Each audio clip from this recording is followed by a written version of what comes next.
कई बार आदमी बड़ा सोच समझ के डिसीजन लेता है लेकिन उसके डिसीजन फेल हो जाते हैं। उसके पीछे कौन सी एनर्जी काम कर रही होती है और ऐसा क्यों होता है?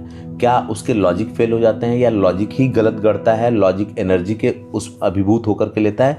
वहाँ क्या आप देखते हैं, किस तरह का अंतर देखते हैं? देखिए, पहले तो हम इस क्वेश्चन को थोड़ा सा ब्रेक डाउन करते हैं और हम इसमें से एक शब्द निकालते हैं जो आपने अभी बोला कि लोगों के डिसीजंस फेल हो जाते हैं जी। तो उस मोमेंट के लिए हमें लग सकता है कि हमारा कोई डिसीजन फेल हुआ है। पहली बात तो ये है, ज़रूरी नहीं कि वो फेल ही हुआ हो।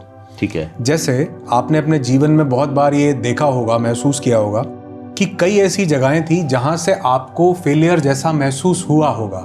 आपको लगा होगा कि मैंने ये छोड़ दिया या मुझे निकाल दिया गया या मैं ये परस्यू नहीं कर पाया या मैं किसी भी माइंड के स्तर पर आपको लगा होगा कि ये एक फेलियर जैसा अनुभव है कि मैं अब लाइफ में क्या करूं या आगे का मेरा क्या जीवन होगा।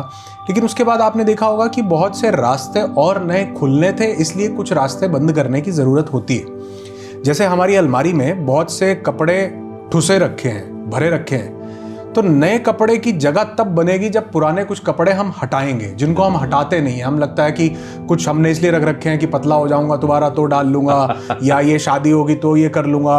लोग अपनी शादी की शेरवानी भी संभाल के रखते हैं जो शायद दोबारा कभी डालनी नहीं होती, वो भी कुछ जगह घेर करके उसने रखी हुई है, बजाय कि हम वो किसी को दें और कोई और दूल्हा राजा बने, लेकिन हम वो उसके साथ बंधे रहते हैं। तो जब तक हम इन चीज़ों के साथ बंधे रहते हैं कि ये फेलियर था या ये सक्सेस थी, तब तक हम जीवन में नए रास्ते की तरफ नहीं बढ़ते हैं। अगर वो बच्चा जो इस दुनिया से चला गया, अगर कल को वो एक हो सकता है कि ऐसा नया जन्म पा रहा हो कि वो कहीं अंबानी अडानी के घर में पैदा हो रहा हो, तो उसके लिए तो ये बहुत जरूरी था।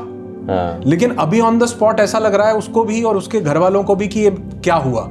लेकिन सोचो कि अगर उसने ऐसा कोई जन्म पा लिया, जीवन पा लिया, तो उसके लिए तो ये बहुत ही बढ़िया इंसिडेंस था कि अब वो मतलब कोई करना ही नहीं पड़ेगा कुछ, वो या जो भी इसको एक, इसलिए बोला हाइपोथेटिकल है, आप इसको ऐसा समझ सकते हैं। तो जो वो फेलियर जिस समय पर हमको लगता है वो हमें उस पर्टिकुलर उस मोमेंट के लिए तो फेलियर लग सकता है, लेकिन वो फेलियर कहीं ना कहीं, एक दरवाजा बंद होता है 10 खुलते हैं, ये ऐसा सिर्फ कथन नहीं है, बात नहीं है। असल में जब एक दरवाजा बंद होता है उसका कारण, उसका मकसद ये होता है कि वो डिवाइन सुप्रीम बीइंग चाहती है कि भैया मैंने तुम्हें किसी और चीज के लिए बनाया था, कहां पड़े हो, बात तो सही, कहां अटके हुए हो तुम।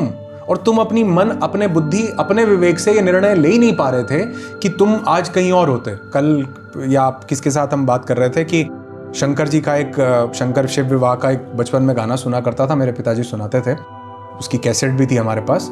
तो उसमें बड़ी खूबसूरत वो बात बोलते हैं, जब शिव जी की लंका छिन जाती है, ब्राह्मण बोलते हैं, रावण वो कहते हैं कि लंका ही जो है दान में दे दो, लंका छिन जाती है। कहते हैं नारद मुनि उनसे पूछते हैं कि महादेव आपकी सोने की लंका छिन गई, आपका तो सब खत्म हो गया।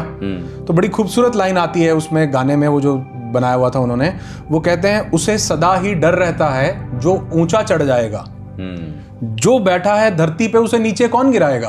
क्या बात है, बिल्कुल सही बात है। तो बोले मैं तो पहले भी यहीं बैठता था कैलाश पे, फिर यहीं बैठे, मेरे को काहे का डर, मेरा क्या छीना, मैं तो यहीं था। और जीवन में हर एक के साथ ये मूवमेंट आता है, आपके भी साथ आया होगा, उनके भी साथ आया होगा, मेरे भी साथ, हर एक के साथ आता है। लेकिन कुछ लोग जो उसको फेलियर समझते हैं, उस समझने के कारण वो आगे खुलने वाले दरवाजे को बंद कर देते हैं, क्योंकि वो उसी के नेगेटिव इमोशन को पकड़कर बैठे रहते हैं। इसीलिए हमने लास्ट एपिसोड में रिदमिक रिलीज की बात की थी कि एक रिदम आपको क्रिएट करनी पड़ती है और अंदर से आपको कैथारसिस करके बहुत कुछ रिलीज करना पड़ता है। क्योंकि अगर आप वो नहीं करोगे तो आपके जो डिसीजंस हैं वो उसी इमोशन के बेसिस पर आएंगे। एक घटना हुई जिसको हम इंसिडेंट्स बोलते हैं, इंसिडेंट से जब तक इमोशन अटैच है तब तक वो पेन है, इंसिडेंट से जब लर्निंग अटैच होती है तब वो विजडम बन जाती है।